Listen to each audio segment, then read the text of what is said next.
या इलाही करके दरियाए गुनाहम তুমি দানি খুদ হস্তি গওয়াহম। হে আল্লাহ, আমি গুনার সাগরের মধ্যে হাবুডুবু খাচ্ছি, আমি গুনার সাগরের মধ্যে হাবুডুবু খাচ্ছি। আল্লাহ, আমার গুনার জন্য দুনিয়ার কোন মানুষের সাক্ষীর দরকার নাই, দুনিয়ার কোন মানুষের সাক্ষী দেওয়ার দরকার নাই। আমার গুনার সাক্ষী তো আমি নিজেই দিচ্ছি গো আল্লাহ। আমার গুনাহের স্বীকৃতি আল্লাহ আমি নিজেই তো দিচ্ছি, দুনিয়ার কোন মানুষকে জিজ্ঞাসা করার দরকার নাই। আমার গুনার সাক্ষী আমি নিজেই দিচ্ছি। এইভাবে দোয়া করতেন, অথচ তাদের জীবনে কোনো গুনাহ ছিল না। কেমন গুনাহ ছিল না দেখেন।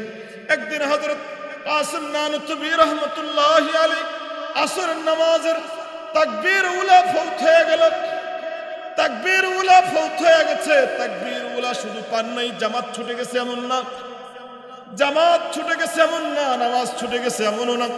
তাকবীর উলা মানে কি জানেননি? তাকবীর উলা মানে হলো ইমাম সাহেব যখন আল্লাহু আকবার বলে নামাজের নিয়ত বাঁধে, সাথে সাথে যখন মুসল্লি আল্লাহু আকবার বলে নামাজ শুরু করতে পারে, এই প্রথম তাকবীরটাই হলো তাকবীর উলা। এই তাকবীর উলার সাথে যদি কেউ 40 দিন লাগাতার নামাজ পড়তে পারে, আল্লাহর রাসূল সাল্লাল্লাহু আলাইহি ওয়াসাল্লাম বলেছেন আল্লাহ রাব্বুল আলামিন ওই বান্দাকে দুইটা পরওয়ানা দান করবেন। একটা হলো আল্লাহ রাব্বুল আলামিন তার নামটা জাহান্নামের লিস্ট থেকে কেটে দিবেন, বলেন না সুবহানাল্লাহ। দুই নাম্বার হলো তার নামটা মুনাফিকের লিস্ট থেকে কেটে দিবেন। আল্লাহ রাব্বুল আলামিন বলেন,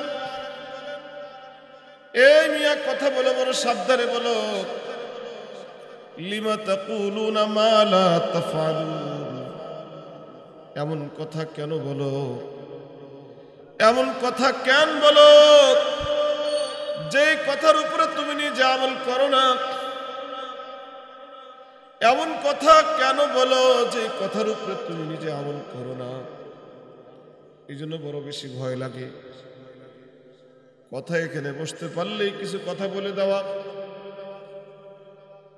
চেয়ার পেয়েছি কিছু কথা বলে দিলাম, মাইক পেয়েছি কিছু কথা বলে দিলাম। না না না, ওই যে আল্লাহ পাক স্মরণ করায় দেয়, যারা বিশেষ করে এখানে বসে কথা বলি আমাদেরকে স্মরণ করা দেয়, আল্লাহ লিমা তাকুলুনা মা লা তাফআলুন। এমন কথা কেন বলো যে কথাগুলোর উপরে তুমি নিজে আমল করো না? আজকে আমার কথা যদি দিল থেকে আসতো, যে কথাগুলোর উপর আমার আমল আছে, এমন কথা যদি আমি নিজে বলতে পারতাম, তাহলে উম্মতের হেদায়েত আরো বেশি হতো, উম্মতের হেদায়েত আরো বেশি হতো। আল্লাহর রাসূল সাল্লাল্লাহু আলাইহি ওয়াসাল্লাম মিরাজের সফরে এক ভয়ঙ্কর দৃশ্য তিনি দেখলেন, বড় ভীত সন্ত্রস্ত এক দৃশ্য, যে দৃশ্য একবার দেখলে মানা যায় না, বড় ভয় লাগে। বুখারী মুসলিমের হাদিস, আল্লাহর রাসূল মিরাজের সফরে জান্নাত জাহান্নাম উর্দ আসমান সব কিছু তিনি ভ্রমণ করেছেন। জাহান্নামের মধ্যে আল্লাহর রাসূল সাল্লাল্লাহু আলাইহি ওয়াসাল্লাম একদল লোকের শাস্তি দেখে ভয়াবহ ভয়ঙ্কর এক শাস্তি প্রত্যক্ষ করে জিবরাইল আলাইহিস সালামকে জিজ্ঞাসা করলেন, ও ভাই জিবরাইল, এদের এত ভয়ঙ্কর শাস্তি কেন? এই লোকগুলোর এত ভয়াবহ শাস্তি কেন দেওয়া হচ্ছে? কি এদের অপরাধ? তাদের কি সমস্যা ছিল দুনিয়াতে? এমন কি অন্যায় তারা করেছে যে অন্যায়ের কারণে এত কঠিন শাস্তি তাদেরকে দেওয়া হচ্ছে? তখন জিবরাইল আলাইহিস সালাম বললেন, হুম খুতাবা উম্মতিক, হুম খুতাবা উম্মতিক। এই সমস্ত লোকেরা তো আর কেউ না যাদেরকে এত কঠিন শাস্তি দেওয়া হচ্ছে, তারা তো দূরের কেউ না, এরা তো হলো আপনার উম্মতের সমস্ত বক্তা, যারা এমন কথা বলতো যে কথার উপরে নিজের আমল করত না।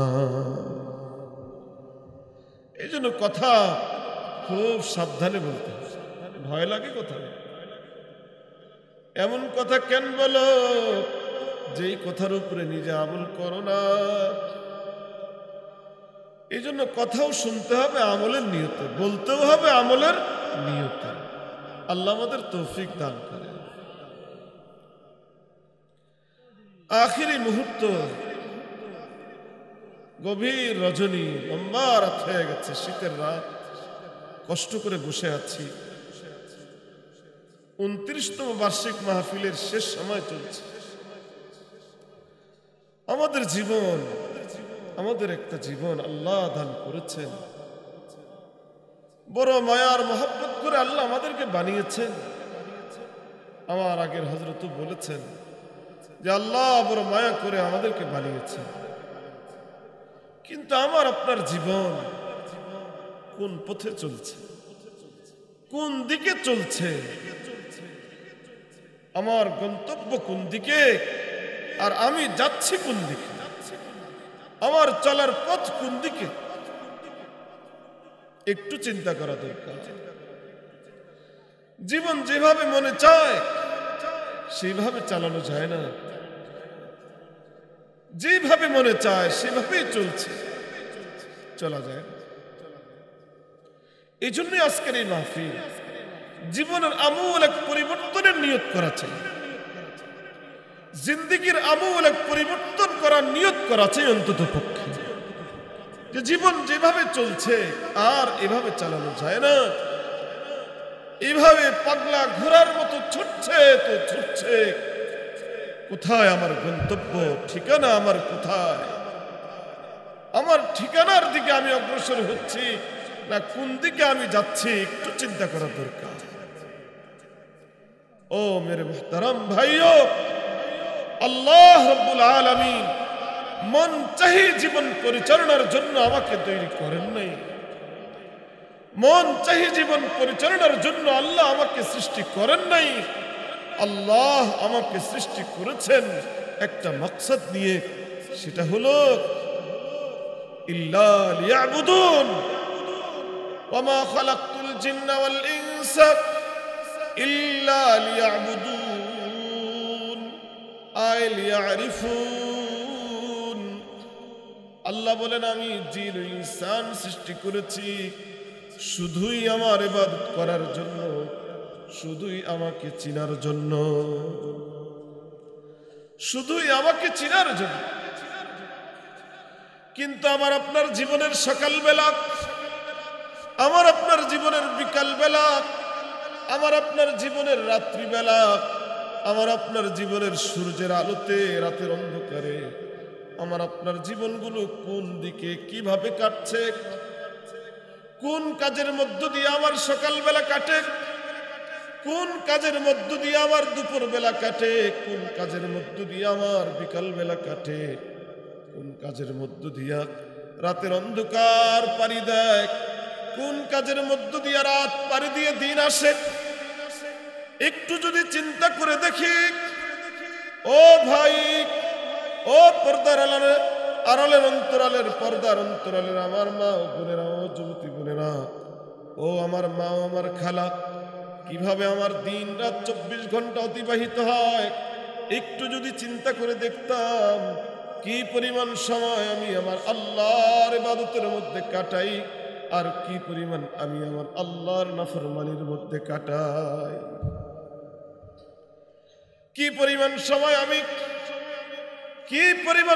আমি আল্লাহর নাফরমানির মধ্যে লিপ্ত থাকি, কি পরিমাণ সময় আমি আমার আল্লাহর ইবাদতের মধ্যে থাকি, একটু যদি চিন্তা করে দেখাই, একটু যদি চিন্তা করি, তাহলে দেখা যায় আমার জীবনের সকালবেলা, আমার এই 40 বছরের পুরা জীবনের সকালবেলা যদি একটু তাকাই, কয়দিন সকালবেলা আমার ভোর থেকে নিয়ে সকাল 9টা 10টা পর্যন্ত আমার আল্লাহর ইবাদতের মধ্যে কেটেছে, কয়দিন আমার জীবনের দুপুরবেলা আল্লাহর ইবাদতের মধ্যে আমি কাটিয়েছি, কয়দিন আমার রাত্রগুলো আল্লাহর ইবাদতের মধ্যে কেটেছে, একটু যদি চিন্তা করি, চোখ বন্ধ করে একটু যদি ফিকির করি, একটু যদি মুরাকাবা করে দেখি, আমার এই 40 বছর, 50 বছর, 60 বছরের এই জীবনের একটা সকাল বেলাও পবিত্র পাওয়া যায় না, একটা রাত্রি বেলাও পবিত্র পাওয়া যায় না, একটা দুপুর বেলাও পবিত্র পাওয়া যায় না, একটা বিকাল বেলাও পবিত্র খুঁজে পাই না। একটা সকাল বেলাও গুনাহমুক্ত নাই, একটা রাত্রি বেলাও গুনাহ ছাড়া দেখি না, একটা দুপুর বেলাও আমি গুনাহ ছাড়া দেখি না, একটা সকাল বেলাও আমি গুনাহ ছাড়া দেখি না। এমন একটা দিনের সকাল যায় নাই যেই দিন সকালবেলা উঠে ঘুম থেকে উঠে মিথ্যা কথা বলি নাই, অথবা কোনো না কোনো অপরাধ করি নাই।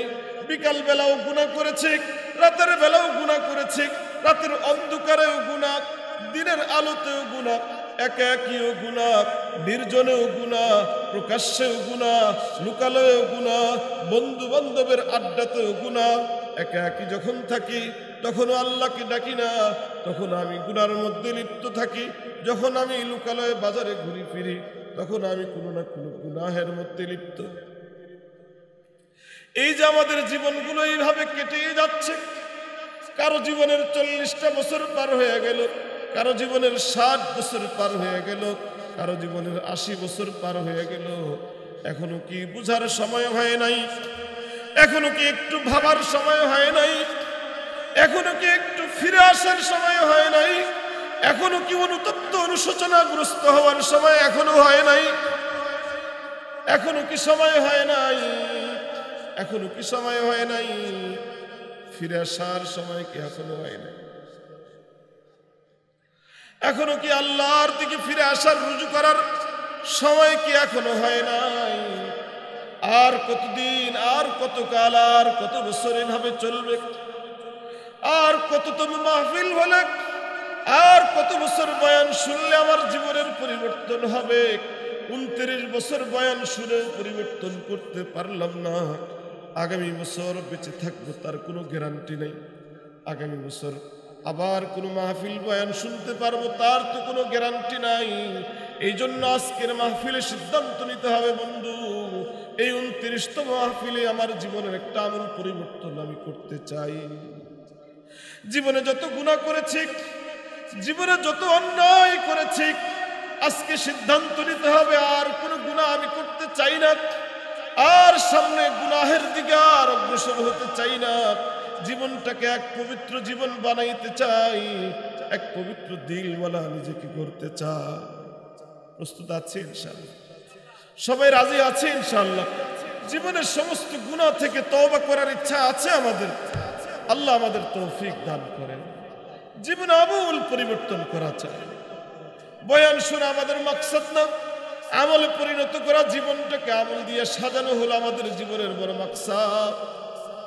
জীবনটা আমল দিয়ে পরিবর্তন করাই হলো আমাদের জীবনের মূল লক্ষ্য উদ্দেশ্য। মূল লক্ষ্য উদ্দেশ্য আমল দিয়ে জীবনটাকে সাজানো। ও ভাই, এইভাবে আর চলে না, এইভাবে আর চলে না। আমাদের বড় আরেক সমস্যা হলো জীবনে এত গুনাহ, এত গুনাহ, এত অপরাধ জীবনে, কিন্তু এই গুনাহের প্রতি আমাদের কোনো অনুশোচনা নাই। এই গুনাহের প্রতি, আমাদের অপরাধের প্রতি আমাদের কোনো অনুতাপ নাই, অনুশোচনা নাই, কোনো আফসোস হয় না। গুনাহ থেকে ফিরে আসা দরকার, অথবা আমার জীবনে অনেক বেশি গুনাহ, এটাও আমাদের মনে হয় না। আমাদের মনেই হয় না আমার যে এত গুনাহ হয়ে গেছে, আমি যে এত বড় পাপী, আমি যে এত বড় নাফরমান, আমি যে এত বড় নাফরমান, আমি যে এত বড় নাফরমান, এটা আমার মনেই হয় না। এই জন্য তওবা করার সুযোগও আমার হয় না, তওবা করার প্রয়োজন আমি মনে করি না।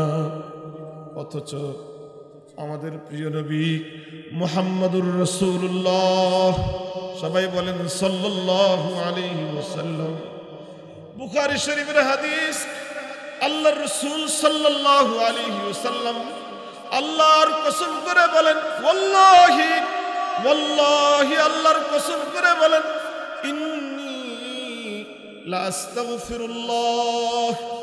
আল্লাহর নবী কসম করার কোনো প্রয়োজন ছিল না, আল্লাহর নবীর জীবনে কোনো মিথ্যা নাই, কিন্তু কসম করলে মানুষ এটাকে বেশি গুরুত্ব দেয়।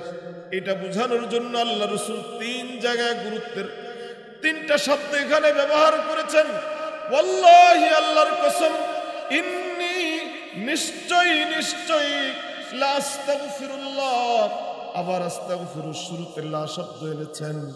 তিনটা তাকিদের শব্দ এনে আল্লাহ রাসূল বলেন, আমি দৈনিক প্রতিদিন কমপক্ষে 70 বারেরও বেশি লা আস্তাগফিরুল্লাহ, লা আস্তাগফিরুল্লাহ ওয়া আতুবু ইলাইহি আকসার মিন 70 মাররাতান। আল্লাহ রাসূল বলেন, আমি আল্লাহর কাছে প্রতিদিন কমপক্ষে 70 বার আল্লাহর কাছে তওবা এবং ইস্তেগফার করি। আল্লাহর রাসূল ইস্তেগফার করেন, গুফিরা লাহু মা তাকদ্দামা মিন যামবিহি ওয়া মা তাআখার। যার জীবনের পূর্বের পরের সমস্ত গুনাহ আল্লাহ অগ্রিম ঘোষণা করেছেন, ক্ষমার ঘোষণা। যাকে দিয়ে আল্লাহ পাক গুনার কোনো কাজে করেন নাই, যাকে দিয়ে আল্লাহ পাক গুনার কোনো পরিকল্পনাও করার নাই, দিলেও কোনো গুনাহ জাগ্রত হয় নাই। বাস্তবে তো পরের কথা, আল্লাহ পাক যার দিলে পর্যন্ত গুনাহকে জাগ্রত করেন নাই, গুনার কোনো ইচ্ছাই তাকে দেন নাই, এমন মহান ব্যক্তি, এমন মহামানব, এমন মহামানব আমাদের প্রিয় নবী মুহাম্মদুর রাসূলুল্লাহ সাল্লাল্লাহু আলাইহি ওয়াসাল্লাম বলেন, আমি প্রতিদিন 100 বার, কোন বর্ণনায় বলেন 70 বারের বেশি আল্লাহর কাছে ক্ষমা চান, আল্লাহর কাছে ক্ষমা চান, আল্লাহর কাছে তওবা করেন। আরে এত বেশি পরিমাণে তওবা ইস্তেগফার আল্লাহর রাসূল কেন করেছেন? এটা মূলত উম্মতকে শিক্ষা দেওয়ার জন্য, উম্মতকে শিক্ষা দেওয়ার জন্য। ও উম্মত, তোমার চলাফেরায় উঠা বসে মানুষ হিসাবে তোমার কোনো ভুল হয়েই যাবে। মানুষ গুনাহ করবে, এটাই মানুষের স্বভাব, এটাই মানুষের তবিয়ত। তবে মানুষ যে মানুষ হবে, যে আদর্শ মানুষ হবে, সে গুনার উপরে অবিচল থাকবে না। সে গুনাহ করার পরে আবার আল্লাহর কাছে ফিরে আসবে, গুনাহ করার পরে আবার আল্লাহর ভয় তার দিলের ভিতরে জাগ্রত হবে, সে আবার আল্লাহর দিকে, আল্লাহর কাছে ফিরে আসবে, আল্লাহর কাছে তওবা করবে, ইস্তেগফার করবে। এই জন্য ইস্তেগফার আল্লাহ রাসূল আমাদেরকে নিজে জীবনে বাস্তবায়ন করে দেখিয়ে গেছেন। আমার গুনাহ না থাকা সত্ত্বেও আমি দৈনিক 70 বার 100 বার তওবা করি, ইস্তেগফার করি। আর তোমাদের জীবনে যদি কোনো গুনাহ হয়ে যায়, তাহলে তোমরা গুনাহ হওয়ার সাথে সাথে আল্লাহর কাছে ক্ষমা চাইতে দেরি করবা না। গুনাহ হওয়ার পরে, আরে হাদিসের মধ্যে আছে, ও বান্দা, তুমি গুনাহ করেছো, গুনাহ করেছো, গুনাহ মুক্ত কোনো মানুষ হতে পারে না। কুল্লু বানি আদম খাত্তাউন, কুল্লু বানি আদম খাত্তা। আল্লাহর রাসূল বলেন, প্রতিটা বনি আদম গুনাহগার, প্রতিটা বনি আদম গুনাহগার। ওয়া খায়রুল খাত্তাইনা আত-তাওয়াবুন। তবে সমস্ত গুনাহগার বান্দাদের মধ্যে তারাই হলো শ্রেষ্ঠ, তারাই হলো দামি, যারা তওবা করে। গুনাহ করেছে, আবার আল্লাহর কাছে তওবা করেছে। জীবনে যতই গুনাহ করেছো, আবার যদি সাথে সাথে আল্লাহর কাছে তওবা করতে পারো, আল্লাহর রাসূল বলেন, তুমি দামি। গুনাহও করেছো, আবার তওবাও করেছো, ইস্তেগফারও করেছো।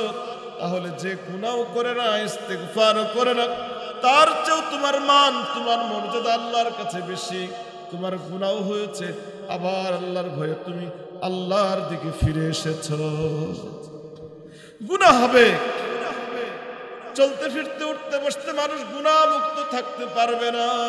চেষ্টা করতে হবে, কিন্তু গুনাহ হওয়ার পরে ওই গুনার প্রতি ইসরার না করা, ওই গুনাহ বারবার না করা, ওই গুনার উপরে অবিচল না থাকা চাই।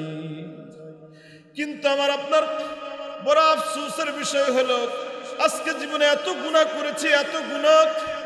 আরে 40টা বছর, 60 বছরের জীবনটাকে একটু এক নজরে 1 মিনিট যদি চোখ বন্ধ করে দেখি, আরে জীবনে কত গুনাহ করেছি, কোনো হিসাব নাই। মানুষের খেতে কাজ করতে গিয়া কত গুনাহ করেছি, নিজের ক্ষেত খামারে কাজ করতে গিয়া আরে কুদাল দিয়ে আরেকজনের ক্ষেত আমার নিজের ক্ষেত বানায় ফেলছি। আরে ওজনে মাপ দিতে গিয়া কি পরিমাণ গুনাহ করেছি, আরেকজন থেকে মাল কেনার সময় বেশি আনছি, আবার দেওয়ার সময় কম দেওয়ার চেষ্টা করেছি, কত দোকানে বাকি খেয়েছি আর টাকা পয়সা পরিশোধ করি নাই, আরে কত নৌকার ভাড়া জীবনে দেই নাই, কত পুলের ভাড়া জীবনে দেই নাই, কত কর্মচারীর বেতন জীবনে পরিশোধ করি নাই, জীবনে কত মিথ্যা, কত কবিরা গুনাহ, কত সগীরা গুনাহ। সগীরা গুনাহ কবিরা গুনার জীবনে আর কোনো শেষ নাই। আরে আমরা তো গুনার মধ্যে একটা পার্থক্য করি, এটা হলো ফিকহি পরিভাষা, কিন্তু আসলে গুনাহ তো গুনাই। আরে 20 তো 20, 20 তো 20, কোন বিষয়ের মধ্যে মাত্রা কম, কোন বিষয়ের মধ্যে মাত্রা একটু বেশি। আমাদের সালাফ, আমাদের বুজুর্গান দিন গুনার এই সগীরা কবিরার মধ্যে তেমন কোনো পার্থক্য তারা করতেন না, তারা গুনাহকে গুনাই মনে করতেন। যেমন সাপ, ছোট সাপ ও সাপ, বড় সাপ ও সাপ। আমাদের সালাফ, আমাদের বুজুর্গরা বলতেন, আরে ভাই তুমি কি সাপটা ছোট্ট হলে তুমি কি পকেটে নিয়ে ঘুরোনি? আরে ভাই তুমি কি সাপটা যদি ছোট হয়, এই ছোট সাপটা কি তুমি বালিশের নিচে নিয়ে ঘুমাওনি? আরে সাপটা যদি ছোট হয় তাহলে এই সাপটা কি তুমি মশারির তলে নিয়ে ঘুমাওনি? দুইজনের মাঝখানে রেখে তুমি ঘুমাওনি? না না না, ওই সাপের বাচ্চাটাও যেমন সাপ, ওইটাকেও যেমন ভয় করি, ওই সাপের মা, সাপের বাপ, ওই বড় সাপটাকেও ওই রকম ভয় করি। কিন্তু আজকে আমরা সগীরা গুনাহ মনে করি এটা ছোট্ট একটা গুনাহ। আরে ভাই সগীরা গুনাহই তো এক সময় বড় হয়, ছোট্ট জিনিস এটা এক সময় বড় হয়ে যায়। এই গুনাহ আমরা যখন এটা বারবার করি, কোন একটা ছোট্ট সগীরা গুনাহ যখন একবার, দুইবার, তিনবার, পাঁচবার হয়ে যায়, তখন কিন্তু আর সেটা ছোট থাকে না, বড় হয়ে যায়। এই জন্য গুনাহ থেকে বাঁচার সিদ্ধান্ত নিতে হবে। গুনাহ মুক্ত জীবন গড়ার এক পরিকল্পনা, এক সংকল্প আমার এখান থেকে সিদ্ধান্ত গ্রহণ করতে হবে। নিজের জীবনের যত গুনাহ আছে সমস্ত গুনাহ আজকের এই মাহফিল থেকে মাফ করাইয়া এক পবিত্র জীবন গড়ার সংকল্প নিয়ে এখান থেকে উঠতে হবে। যুবকরা রাজি আছনি তোমরা? যুবক ভাইয়েরা রাজি আছনি তোমরা? ইনশাআল্লাহ আল্লাহ আমাদের সবাইকে কবুল করেন, আল্লাহ আমাদের সবাইকে কবুল করেন। আরে ভাই গুনার প্রতি আজকে সূচনা আসে না। যারা জীবনে কোনো গুনাহ করেন নাই, গুনার কল্পনা করতেন না, আল্লাহর রাসূল সাল্লাল্লাহু আলাইহি ওয়াসাল্লাম যদি জীবনে এত বেশি ইস্তেগফার করতে পারেন, আর আরে শুধু রাসূল করিম সাল্লাল্লাহু আলাইহি ওয়াসাল্লাম নয়, আমাদের উম্মতের মধ্যে যার মর্যাদা সর্বশ্রেষ্ঠ, যিনি জান্নাতে প্রবেশ না করলে উম্মতের কেউ জান্নাতে প্রবেশ করতে পারবেন না, হযরত আবু বকর সিদ্দিক রাদিয়াল্লাহু তাআলা আনহু। হযরত আবু বকর সিদ্দিক রাদিয়াল্লাহু তাআলা আনহু নাম শুনছেন নি? নাম শুনছেন সবাই? ইসলামের প্রথম খলিফা, আল্লাহর রাসূল সাল্লাল্লাহু আলাইহি ওয়াসাল্লামের সবচেয়ে প্রিয় সাহাবী। উম্মতের মধ্যে সর্বপ্রথম তিনি জান্নাতে প্রবেশ করবেন, কোন উম্মত জান্নাতে প্রবেশ করতে পারবে না হযরত আবু বকর সিদ্দিক রাদিয়াল্লাহু তাআলা আনহু জান্নাতে প্রবেশ করার আগ পর্যন্ত। হযরত আবু বকর রাদিয়াল্লাহু তাআলা আনহুর কত বেশি মর্যাদা ছিল, কি পরিমাণ মর্যাদা! আল্লাহর রাসূল সাল্লাল্লাহু আলাইহি ওয়াসাল্লাম বলেন, আরে আমি আমার প্রতি যত মানুষের ইহসান ছিল, সাহাবায়ে কেরামের মধ্যে যত মানুষ আমার কোনো না কোনো উপকার করেছে, যত মানুষের ইহসান ছিল, সমস্ত মানুষের ইহসানের বদলা আমি দুনিয়াতে দেওয়ার চেষ্টা করেছি। কিন্তু আবু বকর আমার প্রতি যে ইহসান করেছে, আবু বকরের বদলা আমি দুনিয়াতে দিয়ে যেতে পারি না। দুনিয়াতে আমি যদি চাইতাম, আমি যদি দুনিয়াতে কাউকে বন্ধু হিসাবে গ্রহণ করতাম, যেহেতু আমি আল্লাহ ছাড়া দুনিয়ার কাউকে আমি বন্ধু বানাই নাই, এই দিলটার মধ্যে আল্লাহ ছাড়া আমি কাউকে জায়গা দেই নাই, যদি আমি দুনিয়াতে কোনো মানুষকে বন্ধু বানাইতাম, লাত্তাখাযতু আবা বকরিন, তাহলে আমি আবু বকরকে বন্ধু হিসাবে গ্রহণ করতাম। এই আবু বকর রাদিয়াল্লাহু তাআলা আনহু আশারায়ে মুবাশশারার অন্যতম সাহাবী। হযরত আবু বকর রাদিয়াল্লাহু তাআলা আনহু বদরি সাহাবী। হযরত আবু বকর রাদিয়াল্লাহু তাআলা দুনিয়াতে থাকতে যিনি জান্নাতের সার্টিফিকেট পেয়েছেন, উম্মতের সর্বশ্রেষ্ঠ ব্যক্তি, এমন আবু বকর তিনি নিজের গুনার প্রতি কি পরিমাণ চিন্তিত, নিজের জীবন নিয়া, নিজের আখিরাত নিয়া কি পরিমাণ চিন্তিত। হযরত আবু বকর রাদিয়াল্লাহু তাআলা আনহু মাঝে মধ্যে কোন এক জঙ্গলে চলে যেতেন, নির্জন কোন স্থানে চলে যেতেন। নির্জন কোন স্থানে গিয়া নিজেকে সম্বোধন করে করে বলতেন, ইবনে আবি কুহাফা, ও কুহাফার বেটা আবু বকর, ও কুহাফার বেটা আবু বকর, তুই যদি মানুষ না হয়ে এই বাগানের কোনো গাছ হইতি তাহলে তোর আখিরাতে কোনো হিসাব হতো না।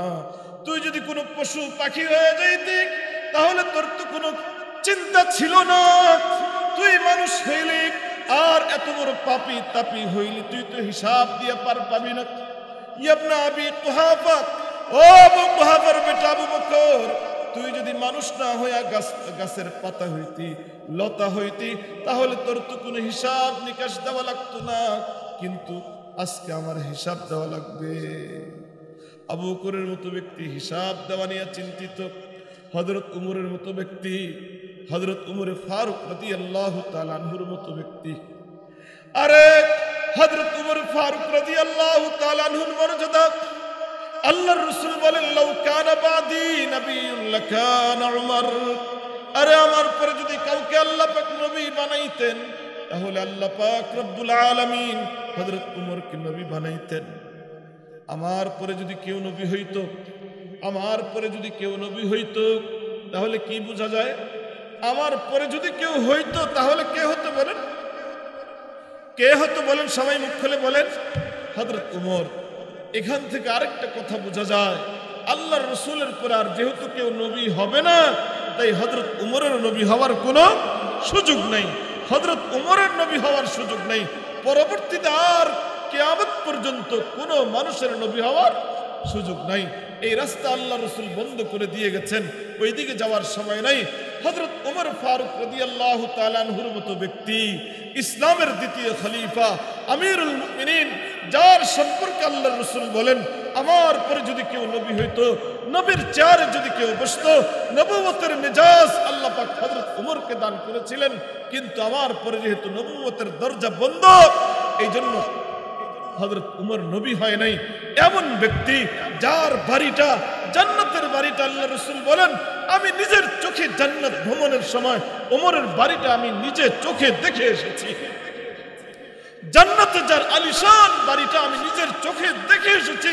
হযরত রাসূল করিম সাল্লাল্লাহু আলাইহি ওয়াসাল্লাম উম্মতের সামনে যখন মিরাজের বর্ণনা দিচ্ছিলেন, তখন হযরত উমরকে দেখে বললেন, উমর, আমি তোমার বাড়িটা দেখে এসেছি কিন্তু ঢুকি নাই ভিতরে। কারণ কি জানো? আমি জানি তোমাকে আল্লাহ পাক বেশি গায়রত দান করেছেন, আত্মমর্যাদা আল্লাহ তোমাকে বেশি দিয়েছেন। তোমার বাড়ি তুমি ঢুকার আগে আমি কিভাবে ঢুকি?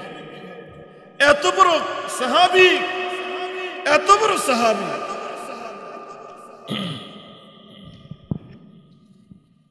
এত বড় সাহাবী হযরত উমর ফারুক রাদিয়াল্লাহু তাআলা আনহু ফজরের নামাজ পড়ানোর প্রস্তুতি নিচ্ছিলেন। ফজরের নামাজের ইমামতি করা অবস্থায় তিনি শাহাদাত বরণ করেন। হযরত উমর ফারুক রাদিয়াল্লাহু তাআলা আনহুর একেবারে পেটের মধ্যে খঞ্জর নিক্ষেপ করে তাকে শহীদ করা হয়। হযরত উমর ফারুক রাদিয়াল্লাহু তাআলা আনহু দুইটা দোয়া একসাথে করতেন, আল্লাহুম্মা রযুকনি শাহাদাতান ফি সাবিলিক ওয়াজআল মাউতি ফি বালাদি রাসূলিকাল আমিন। হে আল্লাহ, আমাকে শহীদি মরণ দাও। হে আল্লাহ, আমি আপনার কাছে শহীদি মরণ ভিক্ষা চাই এবং মদিনার মাটি ভিক্ষা চাই। মদিনার মাটিতেও থাকতে চাই, আবার শহীদি মরণ চাই। হযরত উমর ফারুক রাদিয়াল্লাহু তাআলা আনহু আল্লাহর কাছে এই দোয়া কবুল করিয়ে ফেলেছেন। নামাজের হালতে তিনি শহীদ হন, শাহাদাত বরণ করেন। তাকে যখন খঞ্জর মেরে ফজরের নামাজের মধ্যে তাকে খঞ্জর নিক্ষেপ করা হয়, তার ভুঁড়িটা বের হয়ে আসে। ভুঁড়িটা হাতে তুলে সাহাবায়ে কেরাম নামাজ বাদ দিয়ে তাকে তার ঘরের মধ্যে নিয়ে যখন রাখা হয়, হযরত উমরের মতো ব্যক্তি যখন তার বাড়ির উঠানের মধ্যে আঙ্গিনার মধ্যে শহীদ উমর রাদিয়াল্লাহু তাআলা আনহুকে তার বাড়ির আঙ্গিনার যখন নিয়ে যায়, তার বাড়ির উঠানের মধ্যে যখন তাকে রাখা হয়, হযরত উমর রাদিয়াল্লাহু তাআলা আনহু নিঃশ্বাস ত্যাগ করবেন, দুনিয়া থেকে বিদায় নেবেন। ইসলামের দ্বিতীয় খলিফা আমিরুল মুমিনিন, যার সম্পর্কে আল্লাহ রাসূল এত এত ভবিষ্যৎবাণী করেছেন, যার প্রশংসা আল্লাহ রাসূল করেছেন, যার জান্নাতের বাড়িটা আল্লাহ রাসূল নিজে দেখে এসেছেন, যাকে আল্লাহ পাক নবুয়তের মেজাজ দান করেছেন, যাকে কেন্দ্র করে যার মনোবাসনাকে পূরণ করার জন্য আল্লাহ পাক রব্বুল আলামিন কোরআনে কারীমে কমসে কম 23টা আয়াত নাজিল করেছেন। এমন উমর যখন দুনিয়া থেকে বিদায় নেবেন, দুনিয়া থেকে বিদায় নেওয়ার আগ মুহূর্তে হযরত উমর মাটির সাথে নিজের গালটাকে হেসরাইয়া, নিজের গালটাকে মাটির সাথে লাগাইয়া বলে, আরে উমর, তোর রব যদি তোকে ক্ষমা না করে তোর তো কোনো উপায় নাই। আরে উমর, তোর রব যদি তোকে ক্ষমা না করে, ইল্লাম ইয়াগফির লাকা রাব্বুক। আরে উমর, তোর রব যদি তোকে ক্ষমা না করে, উপায় কি হবে? নিজের গালটাকে মাটির সাথে হেসরাইয়া বলে আর কান্দে, হায় আল্লাহ, তুমি যদি আমাকে ক্ষমা না করো, হায় আল্লাহ, আমাকে যদি তুমি মাফ না করো, আমার কি উপায় হবে? আমি কোন চেহারা নিয়ে তোমার সামনে আমি দাঁড়াবো? আল্লাহর সামনে দাঁড়ানোর ভয় করে হযরত উমর কোরআনে কারীমের একটা আয়াত আছে, ইয়াউমা ইয়াকুমুন নাসু লিরাব্বিল আলামিন। ওই দিনকে ভয় করো যেদিন মানুষ রব্বুল আলামিনের সামনে দাঁড়াবে। এই আয়াত যখন হযরত উমর নামাজের মধ্যে তেলাওয়াত করতেন, কোন বর্ণনায় আছে এই আয়াত তেলাওয়াত করে ফুপায়া কাঁদতেন আর বুক ফাটা চিৎকার মেরে উঠতেন নামাজের মধ্যে, হায় আমি আল্লাহর সামনে কি নিয়ে দাঁড়াবো, কোন চেহারা নিয়ে আমি আল্লাহর সামনে দাঁড়াবো। উমরের মতো ব্যক্তি যদি নিজের জীবন নিয়ে আশঙ্কা করে, আখিরাত নিয়ে যদি তিনি শঙ্কিত থাকেন, তাহলে আমার আপনার কেমন হওয়া উচিত ছিল বলেন? আমার আপনার জীবন কেমন হওয়া উচিত ছিল? জীবনভর গান্দিগি দিয়া ভরা, নিজের পুরা জীবনটাই অপবিত্র, নিজের জীবনের যেদিকে তাকাই শুধু গুনাহ, শুধু গন্ধ, শুধু দুর্গন্ধ ছাড়া কিছুই দেখা যায় না। এমন অবস্থায় আল্লাহর সামনে আমরা কি নিয়ে দাঁড়াবো কোনো চিন্তাও করি না। সাহাবায়ে কেরাম চিন্তা করে কি নিয়ে দাঁড়াবে, অথচ তাদের কোনো চিন্তিত হওয়ার কোনো কারণ ছিল না। আর আমাদের সালাফ আকাবিরদের অন্যতম একজন বড় বুজুর্গ, দারুল উলুম দেওবন্দের বানী মুহতামিম, হুজ্জাতুল ইসলাম কাসিম নানুতুবি, কাসিমুল উলুম ওয়াল খায়রাত, হুজ্জাতুল ইসলাম হযরত কাসিম নানুতুবি রহমাতুল্লাহি আলাইহি। হযরত কাসিম নানুতুবি যিনি দারুল উলুম দেওবন্দ মাদ্রাসার আজকে সারা দুনিয়াতে যত দ্বীনি প্রতিষ্ঠান, যত কওমি মাদ্রাসা, আজকের এই মহিলা মাদ্রাসা, পুরুষ মাদ্রাসা, সারা দুনিয়াতে লক্ষ লক্ষ মাদ্রাসা, এই মাদ্রাসাগুলোর যে প্রথম যে মাদ্রাসা হিন্দুস্তানের দারুল উলুম দেওবন্দ মাদ্রাসার যিনি প্রতিষ্ঠাতা মুহতামিম প্রিন্সিপাল ছিলেন হুজ্জাতুল ইসলাম হযরত কাসিম নানুতুবি রহমাতুল্লাহি আলাইহি। উনার মতো একজন আল্লাহর ওলি, তিনি নিজের মুনাজাতের মধ্যে আল্লাহর কাছে কিভাবে দোয়া করেন, ইয়া ইলাহি গরকে দরিয়ায়ে গুনাহম, ইয়া ইলাহি গরকে দরিয়ায়ে গুনাহম, তুমি দানি ও খুদ হস্তি গওয়াহম। হে আল্লাহ, আমি গুনার সাগরের মধ্যে হাবুডুবু খাচ্ছি, আল্লাহ, আমার গুনার জন্য দুনিয়ার কোন মানুষের সাক্ষীর দরকার নাই, দুনিয়ার কোন মানুষের সাক্ষী দেওয়ার দরকার নাই, আমার গুনার সাক্ষী তো আমি নিজেই দিচ্ছি গো আল্লাহ, আমার গুনাহের স্বীকৃতি আল্লাহ আমি নিজেই তো দিচ্ছি, দুনিয়ার কোন মানুষকে জিজ্ঞাসা করার দরকার নাই, আমার গুনার সাক্ষী আমি নিজেই দিচ্ছি। এইভাবে দোয়া করতেন, অথচ তাদের জীবনে কোনো গুনাহ ছিল না। কেমন গুনাহ ছিল না দেখেন। একদিন হযরত কাসিম নানুতুবি রহমাতুল্লাহি আলাইহি আসরের নামাজের তাকবীর উলা ফৌত হয়ে গেল, তাকবীর উলা ফৌত হয়ে গেছে। তাকবীর উলা শুধু পান নাই, জামাত ছুটে গেছে এমন না, নামাজ ছুটে গেছে এমনও না। তাকবীর উলা মানে কি জানেননি? তাকবীর উলা মানে হলো ইমাম সাহেব যখন আল্লাহু আকবার বলে নামাজের নিয়ত বাঁধে, সাথে সাথে যখন মুসল্লি আল্লাহু আকবার বলে নামাজ শুরু করতে পারে, এই প্রথম তাকবীরটাই হলো তাকবীর উলা।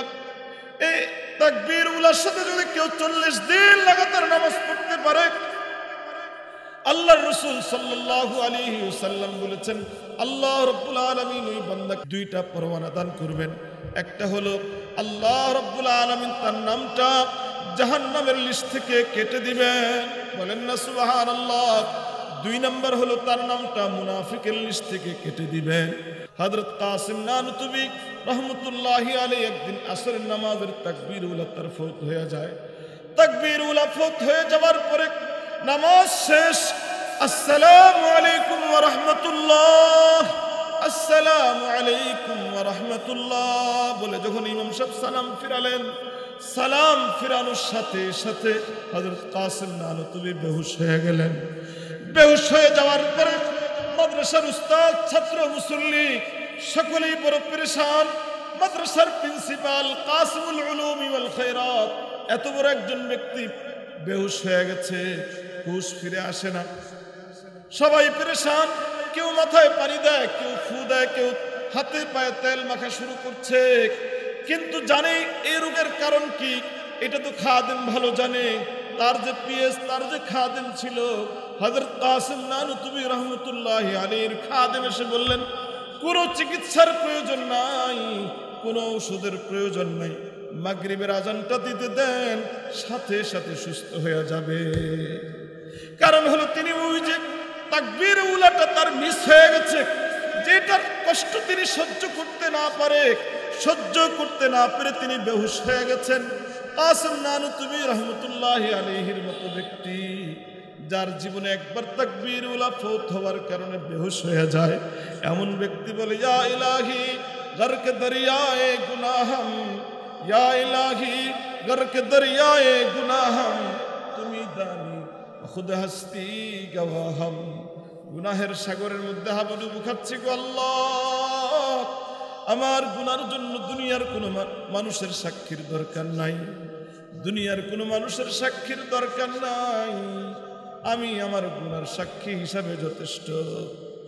এইভাবে আল্লাহর কাছে দোয়া করতে আমাদের কেমন হওয়া উচিত এবার বলেন?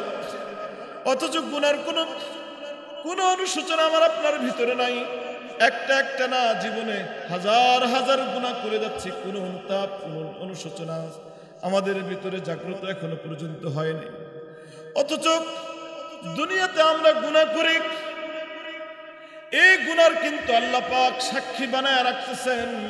এই সাক্ষীগুলো কিন্তু আমাদের বিরুদ্ধে একদিন না একদিন সাক্ষী দিবে।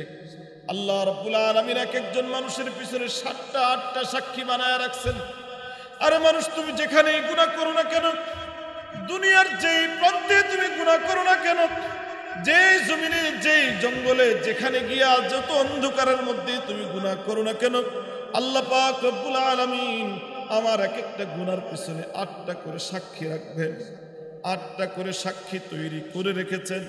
এর মধ্যে একটা সাক্ষী আমার পক্ষে না আমার বিপক্ষে কোনো চলচাতুরি করবে না। যা দেখেছে তা পট করে আল্লাহর কাছে বলে দিবে। আরে যে জমিনে বসে আমি আপনি গুনাহ করি, যেই জায়গাটার মধ্যে বসে আমার আপনার গুনাহ হয়ে যায়, যে রুমের মধ্যে, যে জমিনের মধ্যে, যে গাছতলায়, যে বাসতলায়, যে দোকানে, যে হোটেলে, যেখানে বসে গুনাহ করি, আল্লাহ রাব্বুল আলামিন বলেন ওই জমিন তোমার বিরুদ্ধে সাক্ষী দিবে। জমিনের জবান খুলে যাবে, এই জমিন পটপট করে বলে দিবে এই আমার উপরে বসে অমুক বান্দা, এই লোকটা, এই আব্দুর রহমান, এই আব্দুল্লাহ, এই সলিমুদ্দিন, এই কলিমুদ্দিন আমার উপরে বসে এই অপরাধগুলো করেছে। জমিন পটপট করে বলে দিবে। দুনিয়ার কোন মানুষের থেকে সাক্ষী নিবেন আল্লাহ, কিন্তু যেই জমিনের উপরে বসে আমি গুনাহ করেছি ওই জমিনটার জবান আল্লাহ খুলে দিবেন। এই জবান খুলে দিবেন, জমিন পটপট করে আমার বিরুদ্ধে সাক্ষী দেওয়া শুরু করবে। এটা আমার আপনার কথা না, আল্লাহ নিজেই ঘোষণা দেন ইয়াউমা ইযিন তুহাদ্দিসু আখবারাহা, ইয়াউমা ইযিন তুহাদ্দিসু আখবারাহা বিআন্না রাব্বাকা আওহা লাহা। আরে সেদিন জমিনের জবান আল্লাহ খুলে দিবেন, জমিনের ভিতরে যা কিছু হয়েছে সব কিছু আল্লাহর কাছে পটপট করে সব কিছু বলে দিবে। আর এক নম্বর সাক্ষী তো আমার জমিন। যে রুমের মধ্যে বসে আমি গুনাহ করেছি, যে জমিনের উপরে বসে আমি গুনাহ করেছি, এই জমিন আমার বিরুদ্ধে সাক্ষী দিবে। এই জমিনের মধ্যে যদি আমি কোনো ভালো কাজও করে থাকি, এই জমিন আমার পক্ষে সাক্ষী দিবে। এই জমিনের মধ্যে কোন একটা খারাপ কাজ করেছি, একটা খারাপ কাজ ওই জমিন ভুলবে না। দুই নম্বর সাক্ষী আমার হাত আমার বিরুদ্ধে সাক্ষী দিবে। আল্লাহ পাক সূরা ইয়াসিনের মধ্যে বলেন, আল ইয়াউমা নাখতিমু আলা আফওয়াহিহিম, আল ইয়াউমা নাখতিমু আলা আফওয়াহিহিম ওয়া তুকাল্লিমুনা আইদিহিম ওয়া তাশহাদু আরজুলুহুম বিমা কানু ইয়াকসিবুন। আল্লাহ বলেন, এই বান্দা, আজকে তোমার জবান দিয়ে আমি কোনো কথা শুনবো না। এই জবান দুনিয়াতে অনেক মিথ্যা কথা বলেছে, আজকে এই জবানের মধ্যে আমি তালা লাগাইয়া দিলাম। আল ইয়াউমা নাখতিমু আলা আফওয়াহিম, এই মুখের মধ্যে আল্লাহ পাক তালা মেরে দিবেন, কষ্টিপ লাগাইয়া দিবেন। কোনো কথাই, এই জবানের কোনো কথা আল্লাহ শুনবেন না। আল্লাহ বলেন, আজকে কথা হবে আমার সাথে, তোমার হাতের সাথে কথা হবে। আজকে তোমার হাত আমার সাথে কথা বলবে। আল ইয়াউমা নাখতিমু আলা আফওয়াহিহিম ওয়া তুকাল্লিমুনা আইদিহিম, এই হাত আজকে আমার সাথে কথা বলবে। এই হাত দিয়ে কি করেছি? এই হাতের মধ্যে আল্লাহ পাক কুদরতি ক্যামেরা লাগায় রাখছেন, যে ক্যামেরাটা আমি দেখি না। আমি আপনি যা কিছু করি সব কিছু হাত কিন্তু দেখে। এই হাত আল্লাহর কাছে সব কিছু পটপট করে সব বলে দিবে, সব কিছুর বর্ণনা দিয়ে দিবে। এই হাত দিয়ে কি ধরেছি, কি সুদের টাকা, কি ঘুষের টাকা, হালাল না হারাম, এই হাত কার উপরে তুলেছি, এই হাত দিয়ে কি স্পর্শ করেছি, সব কিছু হাত বলে দিবে। দুই নম্বর সাক্ষী আল্লাহ নিজে বলেন, আমার আপনার বানানো কোনো কথা না। আল্লাহ বলেন, আল ইয়াউমা নাখতিমু আলা আফওয়াহিহিম ওয়া তুকাল্লিমুনা আইদিহিম ওয়া তাশহাদু আরজুলুহুম ওয়া তাশহাদু আরজুলুহুম, এই তোমাদের পা গুলো আজকে সাক্ষী দিবে। এই পা দিয়ে তুমি কোথায় হেঁটে হেঁটে গিয়েছিলে? রাতের 12টা বাজে তোমার ঘর থেকে বের হইয়া তুমি কার ঘরে গিয়েছো, কোন দোকানে গিয়া তুমি কি করেছো? এই পা দিয়ে জমিন পাড়িয়ে পাড়িয়ে তুমি কোথায় পাড়ি দিয়ে কোথায় গিয়েছো? এই পা ব্যবহার করে তুমি কি কি অপরাধ তুমি করেছো? তুমি তো ভালো জানো। আজকে এই পা তোমার বিরুদ্ধে সাক্ষী দিবে। এই পা তোমার বিরুদ্ধে সাক্ষী দিবে। পাকে তার মিথ্যা সাক্ষী দেওয়ানোর কোনো সুযোগ নাই। পা যা দেখেছে, পা দিয়া যা করেছে জমিনে, একটাও ছাড়বে না। না সগীরা, না কবিরা, না ছোট্ট, না বড়, যা কিছু মাফ করা যেতে পারি নাই সব কিছুই পা বলে দিবে, পা বলে দিবে। জবানের কোনো কথা আল্লাহ পাক সেদিন শুনবেন না। হাত কথা বলবে। যে আল্লাহ জবানের মধ্যে কথা বলার শক্তি দিয়েছেন, সেই আল্লাহ এই হাতের মধ্যে কথা বলার শক্তি সেদিন দিয়া দিবেন। সেই আল্লাহ যে আল্লাহ আমাদেরকে মুখের মধ্যে কথা বলার শক্তি দিয়েছেন, সেই আল্লাহকে আমাদের কঠিন ময়দানে এই পায়ের জবান খুলে দিবে, পায়ের মধ্যে মুখ তৈরি করে দিবে। এই মুখ সেদিন আমার বিরুদ্ধে সাক্ষী দিবে। এই জন্য আমার গুনার প্রথম সাক্ষী হলো এই জমিন, দ্বিতীয় সাক্ষী হলো আমার এই হাত, তিন নম্বর সাক্ষী হলো আমার এই পা। এই তিনটা সাক্ষী একটাও কিন্তু 24টা ঘন্টা আমার হাত আমার সাথে, এই পা আমার সাথে 24 ঘন্টা সিসি ক্যামেরা লাগানো আছে। এই জন্য সাবধানে গুনাহ করো ভাই। যেখানে এই হাত নিয়ে তুমি যাইবা, এই হাত তো আর রেখে যাওয়া সম্ভব না, এই পা তো আর রেখে যাওয়া সম্ভব না। এই জন্য অনেকে বলবেন যে হুজুর, ঢাকার শহরে বিভিন্ন জায়গায় অনেক মানুষ দেখি যার হাতও নাই, যার পাও নাই, তাকে কি সাক্ষী দিবে? এই জন্য আল্লাহ রাব্বুল আলামিন 24 নম্বর পারার 19 নম্বর পৃষ্ঠার মধ্যে এসেছে, আল্লাহ রাব্বুল আলামিন বলেন, হাত্তা ইযা মা জাউহা। 4 নম্বর সাক্ষী শুনেন, কি সাক্ষী হবে? যার হাতও নাই, পাও নাই, আল্লাহ পাকি দেন নাই, এমন মানুষ আল্লাহ দুনিয়াতে সৃষ্টি করেছেন, হাত নাই, পা নাই, তো তার হাত পা নাই, কোন জিনিস তার থেকে সাক্ষী নেবেন আল্লাহ? এবার আল্লাহ বলেন হাত্তা ইদা মা জাউহা শাহিদা আলাইহিম সামউহুম। 1 নাম্বার 4 নাম্বার সাক্ষী হলো তোমার এই কান দিয়া তুমি কি কি করেছো, কি শুনেছো যুবক। এই কানের মধ্যে তোমার এই কান দিয়া কি কি শুনেছো, কার গজল শুনেছো, কার গান শুনেছো, কার বয়ান শুনেছো, কার বক্তৃতা শুনেছো, আর কার কোন নর্তকের গান শুনতে শুনতে তুমি রাতের বেলা ঘুমিয়ে গেছো। সব কিছু কান পটপট করে আল্লাহর কাছে বলে দিবে, আল্লাহ এই যুবক আমার এই কান আপনার দেবে, কান ব্যবহার করে করে, এই কান ব্যবহার করে করে অশ্লীল গান বাদ্য শুনেছে, এই কান ব্যবহার করে আল্লাহ আপনার দেওয়া এই কান ব্যবহার করে আমাকে অন্যায় পথে ব্যবহার করেছে। সব কিছুই কান বলে দিবে, আমার কথা না। হাত্তা ইদা মা জাউহা শাহিদা আলাইহিম সামউহুম। 4 নম্বর সাক্ষী এই কান, শাহিদা আলাইহিম সামউহুম। 5 নম্বর সাক্ষী শাহিদা আলাইহিম সামউহুম ওয়া আবসারুহুম। এই চক্ষু আমার বিরুদ্ধে সাক্ষী দিবে, এই চোখ দিয়ে আমি কি কি দেখেছি, কোন সময় আমি টিভির দিকে তাকিয়েছিলাম, কখন আমি মোবাইলের মধ্যে কি কোন ধরনের কি ছবি আমি দেখেছি, কোন গায়ের মাহরামের দিকে আমি তাকিয়েছিলাম, কোন কোন পাত্রে আমি তাকিয়েছিলাম, এই সব কিছু এই চোখ দেখেছে। এই চোখ আমার বিরুদ্ধে সাক্ষী দিবে। 6 নম্বর সাক্ষী, 5 নম্বর সাক্ষী। এরপরে কোন জিনিস আমার গুনার সাক্ষী দিবে? এরপরে 2টা ফেরেশতা আল্লাহ পাক আমার 2 কাঁধের মধ্যে কিরামান কাতিবিন, 2 জন ফেরেশতা আমার কাঁধের মধ্যে আল্লাহ পাক রেখেছেন। এই ফেরেশতারা সব কিছু লিখে রাখতেছেন। এরপরে হলো বড় যে সাক্ষীটা আমার আপনার বিরুদ্ধে কাজ করবে, সেটা হলো আমলনামা। আমলনামা যে কিতাব, এক কিতাব আমার জন্য রাখা হয়েছে। এই কিতাবের মধ্যে আল্লাহ পাক একটা কিতাব, এই কিতাব এই আমলনামাগুলো তৈরি করতেছেন বালেগ হওয়ার পর থেকে নিয়ে মৃত্যু পর্যন্ত কোন জমিনে কোথায় কোথায় কোন কোন কাজগুলো করেছে, ছোট থেকে বড় সব কিছু এই কিতাবের মধ্যে লেখা হচ্ছে। এই কিতাব যখন আমার সামনে দেওয়া হবে, আল্লাহ পাক নবীকে বলেন ওয়াতারাল মুজরিমিনা মুশফিকিনা মিম্মা ফীহ।